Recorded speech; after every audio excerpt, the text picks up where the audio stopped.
commencer cette preview. On va recevoir Clément, le président des Indians Tolosa. Comment ça va, Clément? Ça va nickel, et vous? Ça va, en pleine prépa? Ouais, dernier préparatif pour demain, on va finir tard, mais ça vaut le coup. Donc n'hésitez pas à les rejoindre si vous pouvez donner un coup de main, ça leur fera peut-être des heures de sommeil en plus.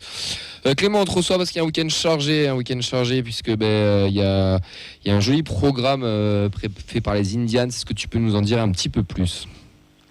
Ouais, à partir de demain déjà au stadium à 9h pour les membres, donc ceux qui ont accès aux informations sur le canal Telegram, il y aura la mise en place du tifo qu'on a préparé toute la semaine. Fin de mise en place, on enchaînera, on ira vers Croix-de-Pierre et à partir de 16h, donc il y a le Chorus là qui est un bar avec lequel on a un petit partenariat depuis le début de la saison qui ouvrira. Pent à 5 € et Tutti Quanti. Et 18h30, départ du cortège de Croix-de-Pierre. Ouais. Voilà, on traversera le pont pour aller on passe dans le stadium et on ira jusqu'à l'endroit de l'accueil de bus. On fera l'accueil de bus avant de rentrer dans le stade. Et après pour le reste, je vous laisse imaginer. On a préparé du lourd et on sera à la hauteur de l'événement. On est d'accord que même si on n'est pas Indians, on peut venir au cortège et à l'accueil de bus. Ouais, bien sûr. Ça, on a communiqué sur Twitter, sur Facebook. Là, c'est ouvert grand public. Le but, c'est qu'on soit un maximum. Qu'on passe une putain de bonne après-midi tous ensemble, la bonne avant-match, histoire de tous se retrouver, de kiffer quoi.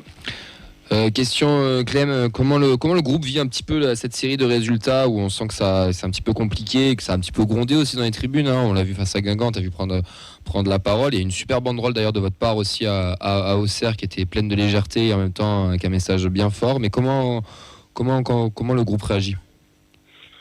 C'est sûr que début janvier, quand on a regardé le calendrier qui était, juste après la victoire à Lens, là, quand on a vu le calendrier, on avait quand même 3 matchs plus qu'abordables à domicile. On avait un parcours qui commençait à être tracé avec encore une chatte immense au tirage en Coupe de France. Nous, on s'est vraiment parlé. Mi-janvier, on a dit il va falloir qu'on soit à la hauteur là parce que en 3-4 matchs, la saison elle peut devenir complètement zinzin. On peut se retrouver dans les 5 premiers, se retrouver à faire un parcours, à finir au Stade de France. C'est vrai qu'en un mois, sportivement, il y a un peu tout qui s'est écroulé. Donc, c'est vrai que là, les attendus sportifs dans les prochaines semaines, prochains mois, on va voir parce qu'on est quand même l'équipe qui est habituée à faire des séries positives puis négatives en alternance depuis maintenant 2 ans. Donc, on n'est pas à l'abri, on n'est jamais à l'abri de bonnes surprises. Mais c'est vrai que sportivement, c'est devenu compliqué. Après, si je peux revenir contre le match contre Guingamp. C'est vrai que moi j'ai l'impression que c'est un des premiers matchs ces dernières années où on a senti qu'il n'y avait pas d'envie sur le terrain, qu'il n'y avait pas de leader, qu'il n'y avait pas d'âme. Et c'est pour ça que nous on n'a pas du tout l'habitude de pourrir nos joueurs, etc. Mais à partir du moment où ils mouillent le maillot, quoi, on va pas reprocher à nos joueurs de pas être dans le top 5. Aujourd'hui, le débat est-ce qu'on a l'effectif pour être dans le top 5 ou pas. Je pense que tout le monde va dire que c'est quand même assez juste. Qu'il n'y a pas de mercato, etc. Donc, si sportivement on n'est pas content des résultats, c'est plus à la direction qu'il faut s'en prendre tant que nos joueurs se battent, quoi. Et contre Guingamp, franchement, c'était vraiment lamentable. Et c'est pour ça que c'est la première fois vraiment qu'on a vu beaucoup de gens commencer à partir avant la fin du match, qui étaient mécontents. Et c'était mon discours de leur dire si vous êtes mécontents, restez et dites-le, quoi. Donc déjà, et après, en plus d'avoir vu juste après que au moindre sifflet, les joueurs étaient pas capables de venir assumer devant le virage, il y a eu une petite cassure à ce moment-là, et c'est pour ça qu'on a tenu à faire ce message contre Auxerre. C'est que nous, on les a jamais lâchés, et on les lâchera jamais, parce que je pense qu'on est tous au courant, ceux qui sont en studio, ceux qui suivent le TEF depuis longtemps, on a eu des mercenaires pendant de nombreuses années qui respectaient pas le maillot, qui respectaient pas le blason. Aujourd'hui, c'est pas ça qu'on peut reprocher à nos joueurs sur la majorité du temps. Donc tant qu'il y aura des joueurs comme ça, nous on les lâchera pas. Mais là leur réaction, la réaction de certains, et surtout que c'était quand même pour certains des cadres, on a vu Donum, Nicolas Hyssen partir directement vers les vestiaires avant d'être appelés. Donc c'est pour ça qu'on a essayé un peu de mettre les choses au clair sur notre position. Par par rapport à demain, pour revenir demain, ça va être dur sur le terrain, on le sait, hein, ça va être compliqué, on va en discuter après. Ça reste toujours des matchs durs face à Paris, ils sont invaincus en plus à l'extérieur depuis un peu plus d'1 an et demi. C'est quoi la consigne que tu as envie de faire passer là, pour cette tribune? Parce que déjà sur les réseaux, ce que vous avez mis, c'est que nous en tribune, on doit le gagner ce match et tout donner. Et c'est quoi les consignes en quelques mots simples?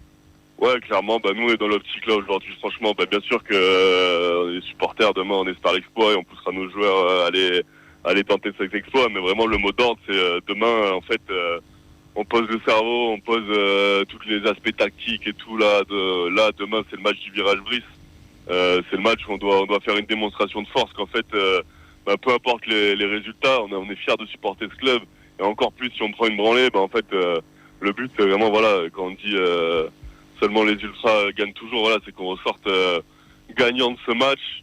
Gagnant, ça veut pas dire juste de faire plus de bruit que le parquage, ça on le fera, mais vraiment de faire une grosse démonstration de force de la part du virage et même d'essayer d'impliquer tout le stadium pour qu'à la fin de ce match, peu importe ce qui soit passé, on se dise il s'est passé quelque chose en tribune. Les gens ils sont fiers de supporter Toulouse, de défendre leur club. Et voilà, c'est vraiment le mot d'ordre, c'est gros match en tribune, peu importe ce qui se passe. De toute façon, c'est pas le genre de match où on est censé prendre des points, donc le but c'est de se faire plaisir et qu'on kiffe, c'est aussi pour ça qu'on est au stade et qu'on supporte. Donc voilà, faut pas qu'on sorte même si on a perdu 6-0, faut qu'on sorte de ce match fier de supporter notre équipe et fier de ce qu'on aura fait en tribune. Mais écoute, merci beaucoup Clément, on sera là donc demain. On pose les téléphones et on chante déjà pour commencer. Et on donne tout ce qu'on a et on va suivre tout ça et on va essayer d'embarquer tout le stadium avec nous. Et comme tu l'as dit sur le terrain, quoi qu'il se passe, il faudra qu'en tribune tout le monde fasse le taf. Ouais, si tout le monde est dans cette optique, ça peut être un vrai bon moment. Surtout qu'on l'a eu fait. Journée, en Coupe d'Europe, on a su le faire. Donc on peut. Oui, voilà. On peut le faire, on le sait. L'an dernier, au final, les résultats en championnat étaient pas meilleur que cette année, mais c'est vrai que le fait qu'il y a eu cette épopée européenne, les gens étaient fiers de supporter Toulouse, étaient fiers il faut se dire que peut-être qu'il n'y en aura pas cette année, il n'y en aura pas l'an prochain, mais en tout cas si on supporte cette équipe, c'est qu'on a de l'ambition pour et qu'il faut que ce virage il devienne bouillant, peu importe ce qui se passe, et que c'est comme ça aussi qu'on retrouvera les grandes émotions qu'on a connues les 2 dernières années. Merci beaucoup Clément, bon courage pour la fin de la prépa de Sifo, n'hésitez pas à les rejoindre, donc demain 9h au stadium aussi pour installer et leur filer un coup de main et le cortège 18h30 à Croix-de-Pierre et l'accueil de bus une petite vingtaine de minutes après, le temps de marcher je pense. Et puis voilà, merci beaucoup Clem. Merci à vous. Bon courage. Bon courage. Ciao, à demain. Allez, salut. On va enchaîner nous, mon cher Sacha, on va appeler Marion, mais avant on va nous donner le groupe. Ouais, le groupe, puisqu'il y a des retours et des absences. Les absences, c'est celle de King Egbo en attaque, malheureusement. Donc, on aura juste Abouklal, Magri, Djouma et Babika. Au milieu de terrain, rien ne change, puisque Siro, ça y est revenu. Zaitz, Caceres, Donoum, Canvo, Saka et Zuliani seront là. Et les retours, ils sont derrière, puisque en plus de Guillaume Rest, qui revient de maladie avec Shetel Hogg et Justin Lacombe, on aura Sidibé, qui fait son retour dans le groupe avec Mackenzie, Cresswell, Akdar, Suazo, Kamanzi et Messali. Donc, plus 2-2, j'ai envie de dire, on enlève King Egbo, on récupère Rest et Sidibé. Question pour toi Rémi. Babika il saute et c'est Ndjouma demain, ou Magri saute et c'est Ndjouma, ou Ndjouma remplaçant? Non, Babika sera titulaire. Avec Magri et Aboukhal? Je viens de m'en rendre compte là du truc. Excusez-moi. Oriente-toi vers Vincent, il a peut-être une réponse. Double effet qui se coule. Moi, après, ça c'est un truc à moi, mais j'y crois pas. J'avais dit Abouklal en pointe, Djouma d'un côté et Babika de l'autre. Et là tu enterres Mérignac. Et là tu l'enterres, mais genre tu prends la pelle là comme ça dans le stadium, mais clac, clac, tac. Il y en a qui ont mis des buts sur le. Non mais la vraie question de demain, c'est Canvo Titu, Sidibé pas Titu. Parce que si Sidibé Caceres en charnière, ça. Dans la logique, je dis bien dans la logique, si Sidibé revient, qui rentre avec Cresswell McKenzie, t'as Siro Caceres et du coup Canvo. Peut-être que Siro et Sidibé reviennent, mais sont trop justes pour jouer titulaire. Nicolas Hyssen m'a fait peur, le coup de je rentre et puis au final je me refais opérer derrière et on repart pour quelques semaines. Si on peut l'éviter. Peut-être que Donoum jouera ailier, donc du coup on aura Messali derrière. Il y a quoi d'autre à faire contre Calacroix? Non, Sidibé directement sur une aile. Ça fait 6 mois qu'il est passé. Et Sozo Axel gauche. Oui, voilà. Non mais en vrai, plus sérieusement, Canvo il saute demain. Oui. Pour moi il joue. Non, il joue avec Caceres. Titu milieu. Base du milieu là. Ok. Non, pour moi il joue pas. Pour moi Siro joue. Ok.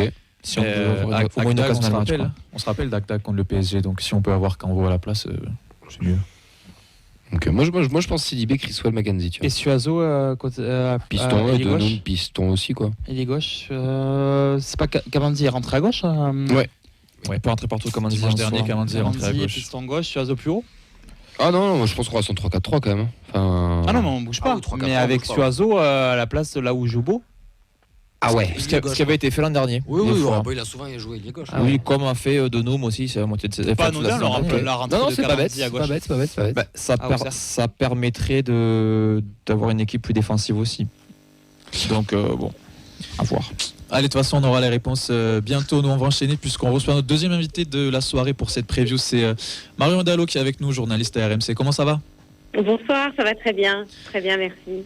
Merci d'être avec nous dans l'émission pour nous parler un petit peu de ce match. Est-ce que déjà tu peux te présenter pour nos auditeurs et nos auditrices ? Alors moi je m'appelle donc Marion, je suis journaliste pour RMC et ma spécialité c'est la Ligue 1. Et tu es ami de Rémi aussi. J'essaie de le dire. Bonjour Marion. Il a tenu 10 secondes. Absolument, j'ai cette chance.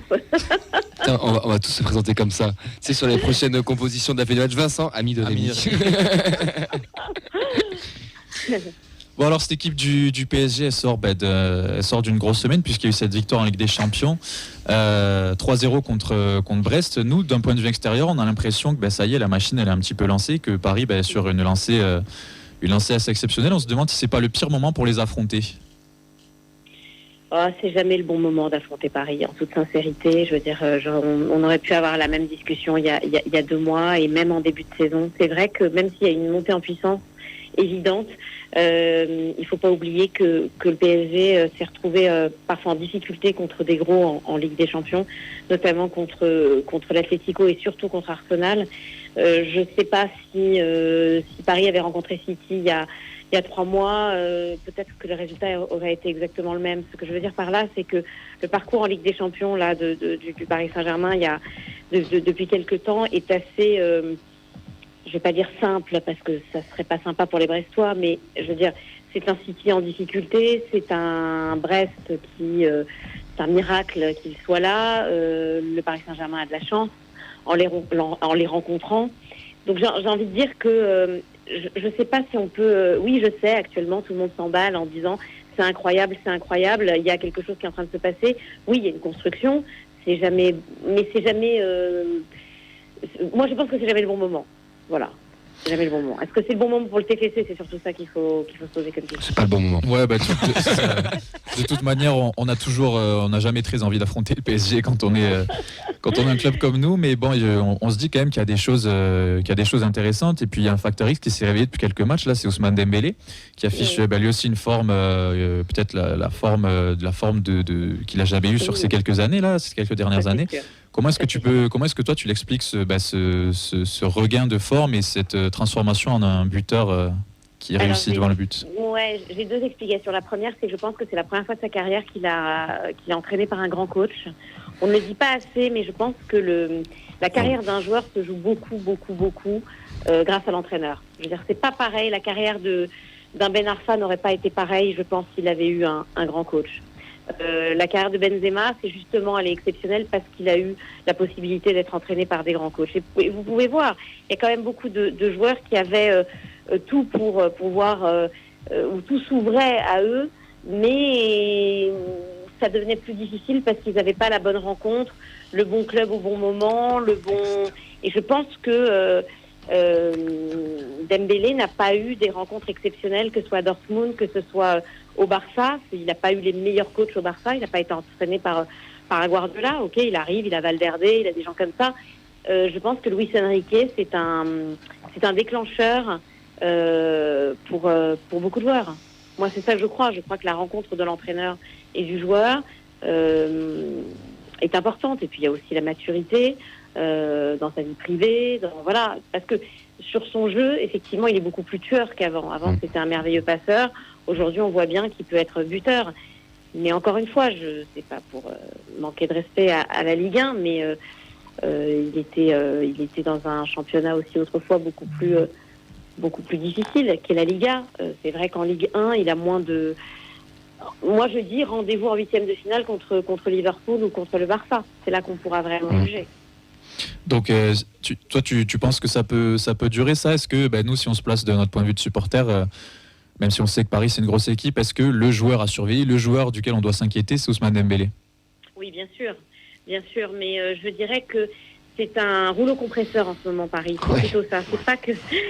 C'est pas que il y ait des individualités tellement fortes par Ousmane Dembélé. Moi, je trouve que les joueurs sont pas exceptionnels. Il n'y a pas de méga star comme ça a été le cas autrefois. Mais là, c'est le rouleau compresseur, ça joue ensemble. On n'a pas l'habitude vraiment de ça à Paris. Je veux dire, l'ADN de Paris, c'est toujours un buteur exceptionnel, même avant les Qataris. Je veux dire, ou une star, un joueur, un Rai, un Ginola, un Paoletta. Voilà, on aime. Voilà. Et puis ensuite un Zlatan, un Cavani, un Neymar. Peggy Ndoula. Voilà. Mais Pancrate. Je pense que c'était dans ça. Non, c'est des souvenirs horribles parce que c'est que l'année capitale et c'était pas facile. Mais en tout cas, ce qui est sûr, c'est que toute l'équipe est difficile. Et puis j'ai vu que du côté du TFC, il y a l'absence de Joshua King, je crois. Ouais. Voilà, il y a j'ai l'impression qu'au niveau que vous avez beaucoup d'absents, que c'est pas simple à ce niveau-là en ce moment. Moi, je l'ai vu parce que je commande de temps en temps le TFC avec RMC. Et je trouve que c'est un club dont on parle pas assez, qui est extrêmement agréable et intéressant à suivre. Je trouve qu'on s'emballe beaucoup sur beaucoup de gardiens en Ligue 1, Roulis, Chevalier, Samba. Et je trouve que Rest est quand même extrêmement intéressant. Médaille olympique, jeune, un potentiel de dingue. Moi, c'est le genre de joueur que je préférerais voir à Paris à la place de Safonov. Alors, pas à la place de Donnarumma, pardon. Mais en tout cas, voilà, 60 millions. mais en tout cas, voilà, c'est jamais le bon moment de prendre le Paris Saint-Germain. Mais en plus, là, en ce moment, psychologiquement, ils vont très très bien. Il n'y a pas de blessés et ils vont bien. Pas de blessés, donc le groupe est complet pour le match de demain. Il n'y a pas d'absent? Alors, il n'y a pas d'absent. Il va toujours y avoir un ou deux que j'oublie et qui n'ont pas joué depuis 6 mois. Bon, ça c'est possible. Mais ce que je veux dire, c'est que je crois pas, en tout cas, me souvenir d'un absent évident. Il faudrait que je revérifie, mais non. Ok. Écoute. Il n'y a peut-être pas d'absent, mais il y a des nouvelles arrivées aussi. Nous, on ne peut pas parler de mercato dans notre émission puisqu'il ne s'est rien passé quasiment à Toulouse cet hiver, mais à Paris, il y a quand même eu une grosse arrivée. C'est Kvaratskhelia qui est venu pour une grosse somme. Comment tu juges, toi, cette arrivée? Qu'est-ce que tu en penses de ce joueur? Bon, moi, je le regardais un petit peu au Napoli. Je trouve que ces 6 derniers mois, il n'y avait pas grand-chose. J'étais pas... je suis contente qu'il soit au Paris Saint-Germain. Il est technique, mais c'est pas Il me manque un petit peu un joueur un peu plus impressionnant que ça. Je pense que le Paris Saint-Germain a des armes, c'est bien, un grand coach, c'est bien, un collectif, c'est bien, mais je trouve qu'il manque des joueurs défensivement. C'est quand même le PSG, c'est quand même une équipe qui se prend au moins un but par match, donc il y a un problème défensif. Je pense qu'au milieu, il y a des manques aussi. Moi, j'aime bien Lille, mais bon, je pense pas que ce soit quand même le très haut niveau. Fabian Ruiz, il peut y avoir c'est un peu light, même si il a gagné l'Euro. Donc, je trouve que Kvaratskhelia, oui, j'attends de voir, je suis pas convaincue. Après, c'est pas mal, mais je trouve pas ça convaincant. C'est pas hyper convaincant. C'est un profil que Luis Enrique voulait. Il y a Barcola, Dembélé, qui sont un peu les mêmes joueurs. Il fallait aussi une alternative à l'un des deux. Je pense surtout à Barcola aussi, qui n'était peut-être pas prévu aussi vite. Et Kvara, c'était pas bon les 6 derniers mois à Napoli parce qu'il devait déjà partir le mercato dernier et était sur une fin d'aventure à Naples. Mais c'est quand même un très bonne pioche pour le PSG. Et ça fera quand même l'affaire en Ligue 1, bien sûr que ça va faire l'affaire. Mais je pense que ça va rentrer dans ce moule-là aussi de ce genre de joueurs qui pètent pas plus haut que leur cul, entre guillemets, des expressions, mais que pas les grosses stars comme il peut y avoir avec Messi, Neymar et Mbappé. Mais ça, pour le projet de jeu de Luis Enrique, ça va faire le taf. S'il a le niveau du Napoli, de Napoli champion il y a 2 ans, l'année dernière, 2 ans, ça sera quand même c'est top joueur quand même. rendez-vous dans un mois si le Paris Saint-Germain tombe sur Liverpool. Hein. Ouais, totalement. De toute façon, c'est là où on va les juger. Hein. T'as totalement raison. Hein. Moi, c'est là-dessus que je vais juger. Moi, qu'ils tombent sur des défenseurs qu'on peut avoir en Ligue 1, il y en a des bons, des défenseurs en Ligue 1, mais je veux dire, pour la Ligue 1, évidemment, qui va savoir. Non, mais oui, mais c'est pas là où on l'attend. Mais c'est pas là qu'on l'attend. Oui, non, mais ça, on est entièrement d'accord. Mais de toute façon, ce PSG-là, c'est pas en Ligue 1 qu'on les attend. C'est très bien que. Et c'est pour ça que j'ai peur un petit peu de ces matchs en plus en Ligue des Champions, donc de ces 16e de finale, et ça peut s'arrêter en 8e. Et là, pour le coup, la saison sera plus du tout la même. Et on reviendra encore avec des doutes, avec ah oui, mais à Paris, ça progresse pas. Oui, mais finalement, il y aura de nouveau. Oui, mais finalement, Luis Enrique, qu'est-ce qu'il a apporté? Ok, on est plus sûr de nous en Ligue 1, mais finalement. Donc c'est pour ça que je dis que Kvaratskhelia, oui. Maintenant, monstrueux, j'attends vraiment de voir. Parce que je pense que les joueurs monstrueux devant, on les connaît. Et je suis pas sûre que cette saison, il soit au Paris Saint-Germain. Je peux me tromper, hein. Oui, après, je suis pas des monstrueux, hein. Juste bons joueurs. Voilà, absolument. Marion, du coup, je vais profiter de te poser une question puisque tu as présenté Luis Enrique effectivement comme un très bon choix au niveau du Paris Saint-Germain. Il a dernièrement été prolongé d'ailleurs, Luis Enrique, mais malgré tout, il y a quand même la petite musique qu'on entend effectivement où il est beaucoup critiqué de par effectivement son attitude envers les médias, peut-être effectivement aussi sur son jeu. Toi, tu as l'air de le défendre corps et âme. Et en tout cas, est-ce que tu penses qu'effectivement il a une grande part de responsabilité sur justement cette progression du Paris Saint-Germain et cette montée en puissance comme on est en train de parler, et toi tu l'as dit, ce rouleau compresseur, du coup tu as utilisé le terme. Moi je vois des choses positives effectivement du fait le Paris Saint-Germain s'est retrouvé en demi-finale de Ligue des Champions l'année dernière. C'était pas quelque chose qui était arrivé beaucoup dans son histoire. Je trouve que, donc pour moi déjà, je trouve que c'est un Paris Saint-Germain qui ne tremble plus. C'est-à-dire que je ne crois pas que le Paris Saint-Germain revivra une remontada. C'est pas possible avec Luis Enrique. C'est-à-dire qu'avant on avait des joueurs qui étaient angoissés, qui avaient peur, qui étaient pas des soldats, pas des battants. Là, je pense que ça a totalement disparu. Je pense que le match contre City, il y a encore 2 ans, avec un Galtier, avec un Emery, même avec un Tourelle, le Paris Saint-Germain n'aurait pas été capable d'en mettre 4 à City, même un City au désespoir, après avoir été mené 2 buts. Ça, c'est quand même d'être mené 2-0 contre City. Être capable après ce City-là, hein. Enfin, je t'ai de couper Marion, mais ce City-là, c'est pas le même City qu'on peut voir depuis quelques années non plus. Mais tu as totalement City raison. très malade quand même. Mais c'est un City très malade, mais je te rappellerai quand même que de toi à moi, de pas être capable de se faire sortir par Manchester United en 8e de finale avec Thomas Tuchel, avec une équipe Z de Manchester United, on se dit quand même, on a un souci quand même. On est d'accord. Il n'y avait pas de, tu vois, c'est en fait ça, il y a quand même eu une progression. Je parle dans les têtes. Bien sûr que c'est pas le City il y a 5 ans. City, on l'a bien vu, hein, de toute façon, face au Real, et puis en championnat, hein, face à Arsenal, ça a été une boucherie totale. Enfin, bien sûr. Mais je parle vraiment que du Paris Saint-Germain, je parle de ce qui se passe dans les têtes. Je pense que Luis Enrique a donné une confiance. Et tu comprends, Marion, juste en 2 mots, les critiques qui s'abattent sur Luis Enrique, ou vraiment t'es pas du tout en phase avec ça?